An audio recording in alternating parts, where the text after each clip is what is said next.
La chronique économie avec Valais, les Alpes sources. Et nous, on va jongler avec un chiffre énorme, 25 milliards. Et avec Antoine Perruchou. Bonsoir Antoine. Alors, on va parler des apps, c'est ce que vous avez sur votre t-shirt. C'est très bien parce que c'est toujours difficile d'expliquer sans citer trop de marques et tout ça. Donc voilà, c'est ce que vous avez sur votre t-shirt qu'on peut télécharger sur le téléphone. 25 milliards, c'est le chiffre qui a été dépassé ce week-end de téléchargement. C'est juste. Alors on va parler de j'ai mis la tenue de circonstance pour parler de ces 25... Ça vous va bien d'ailleurs. Magnifique, merci. Voilà. Alors attendez voir. Il y a un problème avec le micro, on me dit c'est du direct. Et comme ça, vous pouvez voir Marité, effectivement, sur ce plateau. Ça s'appelle broder. Hein, quand on n'a pas prévu de broder, ben voilà, je pense que c'est mieux. Est-ce que c'est mieux en régie? Est-ce que vous m'entendez? C'est parfait. C'est magnifique. Voilà, donc on commence. 25 milliards, c'était donc tout ce que j'ai dit, on a entendu. Donc, voilà. Ce week-end, effectivement, on a passé le cap des 25 milliards de téléchargements d'applications sur le plus grand magasin du monde, en tout cas au niveau virtuel, qui est l'Apple Store. Alors 25 milliards de téléchargements, pour être honnête, on va aussi parler des 12 milliards sur Android, parce que sinon je vais avoir les fans d'Android sur le dos. Donc 25 milliards, 12 milliards, on est proche des 40 milliards. Quel est l'impact finalement économique de ces applications qui nous accompagnent tout au long de la journée?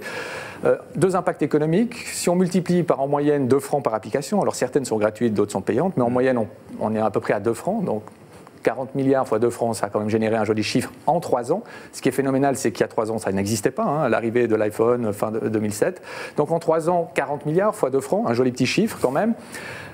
Et le deuxième impact économique, c'est le nombre d'emplois créés autour de ces applications. Et là, il y a un chiffre qui est sorti en février.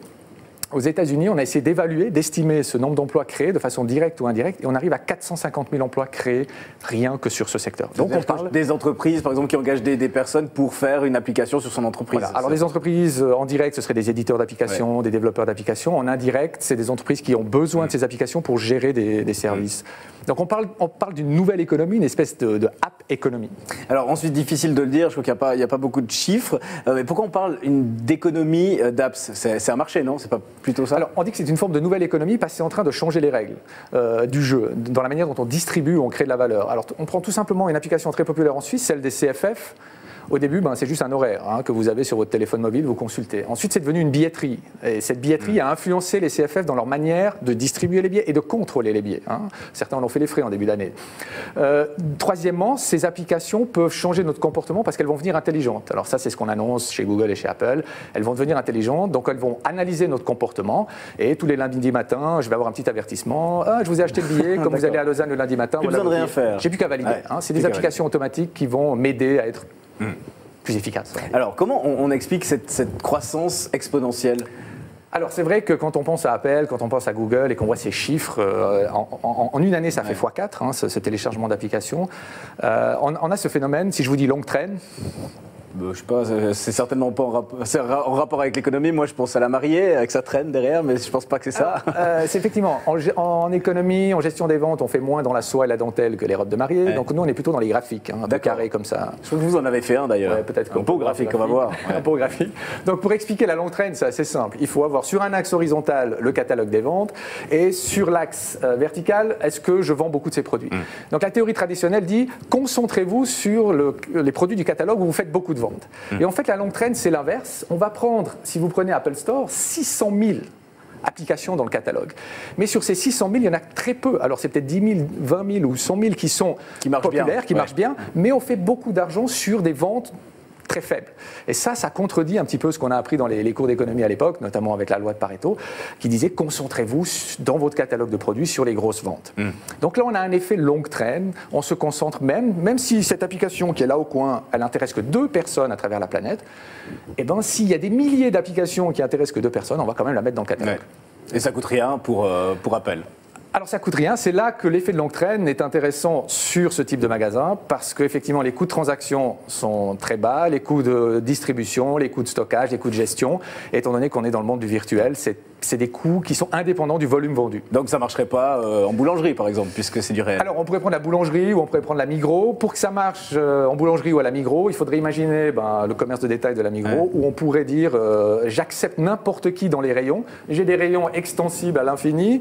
Et puis, même si au fond du rayon à droite, il y a un produit qui est demandé que par 2 personnes, je le garde en rayon. Et là, on voit que dans le monde physique, c'est un petit peu plus compliqué. Difficile. Ou alors, il faudrait pouvoir produire quasiment à la demande les 2 petits pains qui seraient au coin du rayon et qui seraient demandés que par 2 personnes. Alors, quel impact, Jean-Daniel Papillou, de cette nouvelle économie des apps sur le monde de la banque de manière générale? Est-ce qu'il y en a une déjà? Est-ce qu'il y a un impact déjà? Effectivement, il y a un impact puisque le comportement du client de la banque est influencé par les applications. On essaye de lui donner satisfaction. Notre grand problème, c'est d'allier la facilité d'utilisation avec la sécurité. Et ça, il n'y a pas d'application de la Banque cantonale encore? Il y a une application de l'Union des banques cantonales suisses qui donne des informations financières de manière assez régulière, très online, mais nous voulions passer dans le e-banking. Nous avons tous des banques directes, des banques sans frais qui permettent à chaque client de faire lui-même ses opérations. Depuis la maison, par exemple. Depuis la maison. Mais notre grand souci, c'est d'apporter la même sécurité que la facilité. Sébastien Picot, vous êtes un amateur d'app, vous avez téléchargé quelques-unes dans ces 25 milliards. Alors, vous savez, j'ai un iPhone depuis 6 mois, donc je suis un très mauvais consommateur. Je fais partie de ces 5%, je pense, de personnes qui ne consomment pas beaucoup d'apps. Par contre, c'est vrai qu'au niveau du club, on est en train de faire les mêmes réflexions. Pas au niveau de la sécurité. Après, il y a un coût quand même de base après, pour une entreprise. Et c'est plutôt là que nos questions se portent actuellement. Paul McGonvin? Moi, j'ai toujours le petit Natel qui fait les avec photos. Les touches. Avec les touches, donc tout va très bien. Tout va très bien. Bon, magnifique. Si vous voulez vous renseigner encore un peu, vous pouvez aller sur le site hvs.ch/IEM pour retrouver Antoine Perruchou et toutes ses chroniques. Merci infiniment, Antoine, et à très bientôt. Et puis, gardez ce t-shirt, ça vous va bien. Hein. Merci. Allez, nous, on va parler musique avec un petit voyage à Memphis ce soir. À tout de suite.